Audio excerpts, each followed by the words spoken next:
اقبال کی ساری زندگی کی تگ و تاز شرق و غرب کے فلسفے اقبال نے پڑھے ہیں، اور اس وقت کے بڑے بڑے لوگوں سے ملا، گوئٹے جیسے لوگوں کو اور نیٹشے جیسے لوگوں کو اقبال نے پیغام بھیجے، اور اس دور کے مانے ہوئے شخص تھے، یہ خدائی تصور تک پہنچ گئے تھے۔ انہوں نے ایسے ماحول میں آنکھ کھولی تھی جس ماحول میں وجود باری کا انکار کیا جاتا تھا، تو اس نے سوچنا شروع کر دیا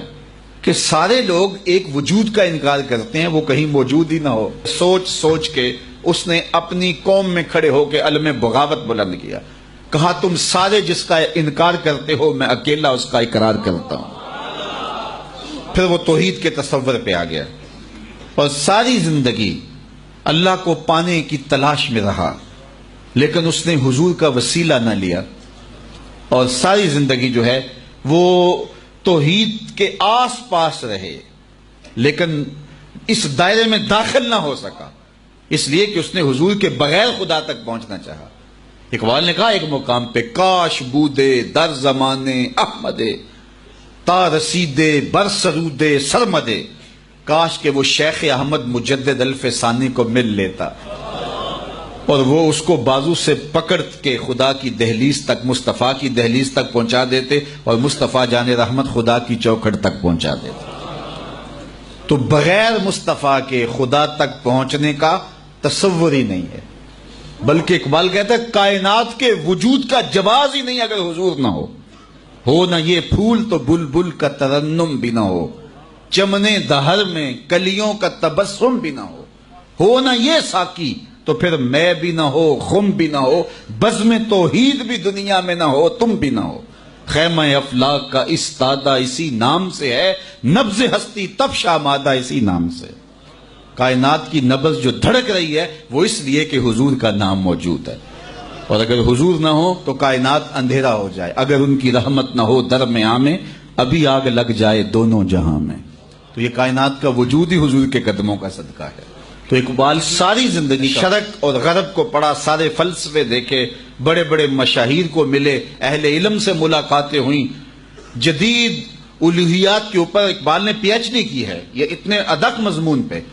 لیکن اس کے باوجود اقبال نے سب کچھ پڑھنے لکھنے سمجھنے سوچنے جاننے بوجھنے، شرق کو بھی دیکھا غرب کو بھی دیکھا، امراء کی مجلس میں بھی بیٹھے، غرباء کی صحبت میں بھی بیٹھے، فقیروں کے پاس بھی آئے، درویشوں کے پاس بھی گئے، علماء کے پاس بھی گئے،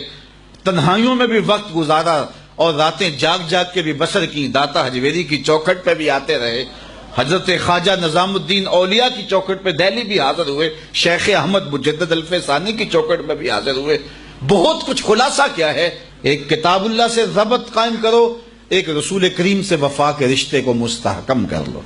جب حضور سے وفا ہوگی تو پھر پوری کائنات تم مسخر کر لو گے۔ ہر کے عشق مصطفیٰ سامان اوست، بحر و بر در گوشائے دامان اوست۔ اقبال کہتے ہیں کہ عشق مصطفیٰ جس کا سامان زندگی ہے، بحر و بر اس کے دامن کے ایک گوشے کے اندر سمٹ کے آ جاتے ہیں۔ اور پھر جہاں اقبال بات ختم کرتے ہیں کہ محمد سے وفا تو نے تو ہم تیرے ہیں، اقبال کی زبان ہل رہی ہے، لہجہ اقبال کا ہے، مفہوم ادھر سے اتر رہا ہے، کہ محمد سے وفا تو ہم تیرے ہیں، یہ جہاں چیز ہے کیا لوح و قلم تیرے ہیں۔ کہا میرے محمد عربی کے بن جاؤ پھر ہم تمہارے ہوں گے، یہ کافر ہمارے لگتے کیا ہیں، ان کو ہم کیوں نوازیں گے، تمہیں نوازیں گے، لیکن شرط یہ ہے میرے محمد کے نوکر تو بن کے دکھاؤ۔ وَأَنْتُمُ الْعَالَوْنَ إِن كُنْتُمْ مُؤْمِنِينَ، تم ہی سر بلند ہوگے اگر تم میرے نبی کے بن کے دکھاؤ نا۔ وَأَنْتُمُ الْعَالَوْنَ، تم ہی سر بلند ہوگے، کہ محمد سے وفا تم نے تو ہم تیرے ہیں۔ یہ جہاں چیز ہے کیا